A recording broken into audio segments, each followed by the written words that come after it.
On the night of March 27, 2022, inside the 94th Academy Awards, a single moment shattered a reputation built over decades. It lasted less than 10 seconds. You've seen it. The whole world has. But what happened after that night might be even more surprising.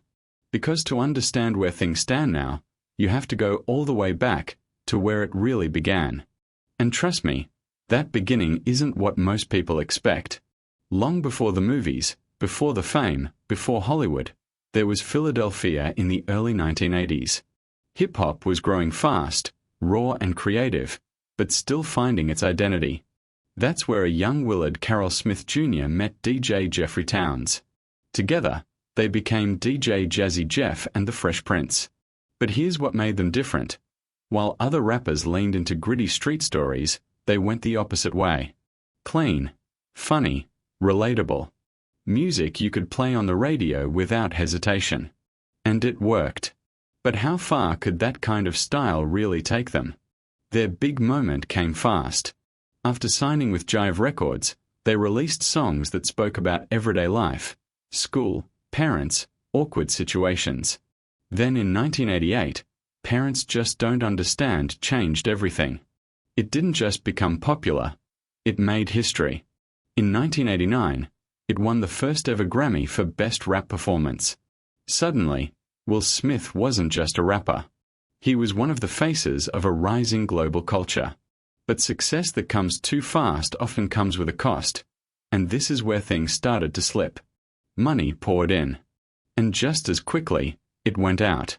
Luxury spending, big lifestyle changes, and one major mistake, taxes.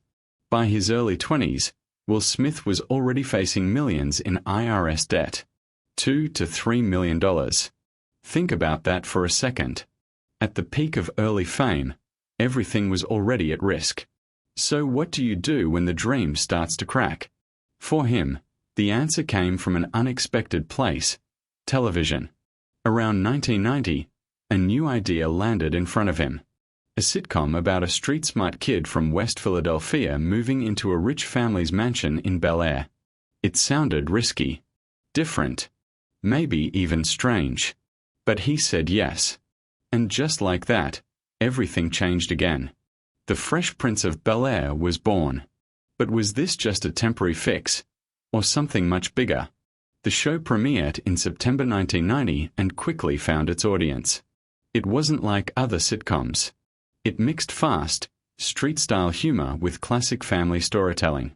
The contrast between Will's character and the Banks family created constant tension and comedy. People loved it. But what really made the show stand out wasn't just the jokes. It was what happened when the laughter stopped.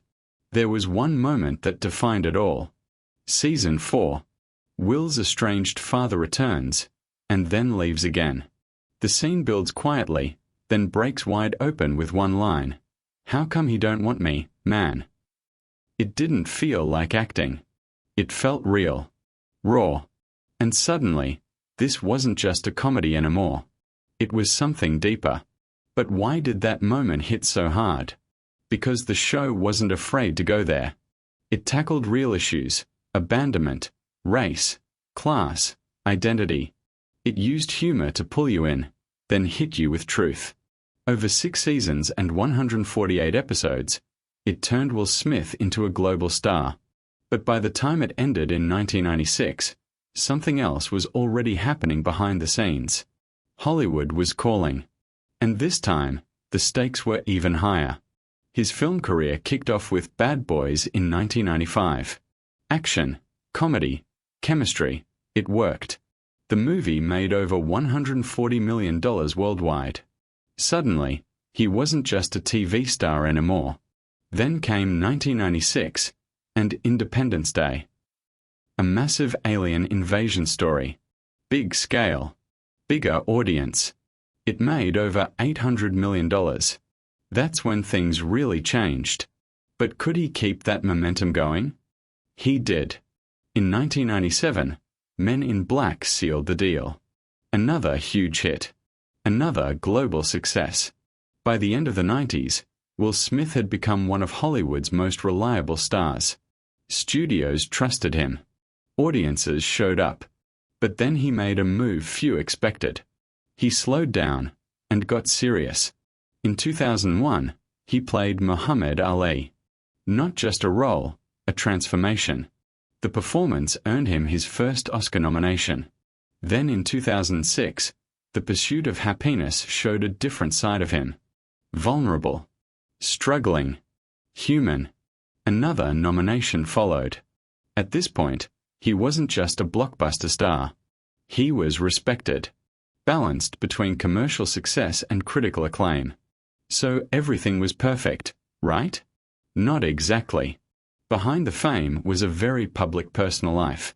His first marriage ended in 1995, but in 1997, he married Jada Pinkett Smith. Together, they became one of Hollywood's most talked about couples. Their family grew. Their visibility grew. And over time, so did the attention. But attention can be a double-edged sword, and in 2020, things took a turn. During an episode of Red Table Talk, Jada revealed a past relationship with musician August Alsina during a period when she and Will were separated. She called it an entanglement. The word went viral instantly. Memes, headlines, endless debate. But beneath all the noise was something more serious, a marriage that had nearly ended. They said they worked through it. They rebuilt. But did the public ever really move on? And then came March 27, 2022. The Oscars. A global stage. A live audience of millions. Comedian Chris Rock makes a joke about Jada's shaved head, referencing G.I. Jane. What the joke didn't mention was her condition, alopecia. At first, Will laughs. Then something changes. He walks onto the stage. No script. No warning. And in front of the world, he slaps Chris Rock. Silence. Shock. Confusion. Then he returns to his seat and shouts, telling Rock to keep his wife's name out of his mouth. And just like that, everything shifts. But what's even more unbelievable is what happens next. Less than an hour later, Will Smith wins Best Actor for King Richard.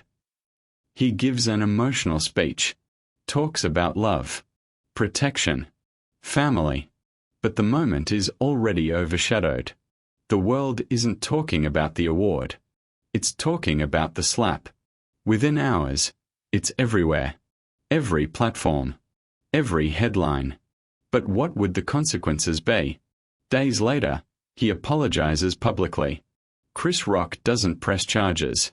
But the Academy takes action. Will Smith resigns from the organization. Then comes the ban, 10 years. A decade away from the Oscars. Projects slow down. Studios hesitate. His image are fractured. But is that the end of the story? Not quite. Some projects still move forward. Emancipation releases in 2022. The Bad Boys franchise continues in 2024. His past work gets re-examined. His memoir gains new meaning. And now, his legacy stands at a crossroads. On one side, decades of success. Music, television, blockbuster films, awards. On the other, a single moment that changed everything. So the real question is this: can a career that big recover from one mistake? Or does that moment define everything that came before it? The answer might still be unfolding.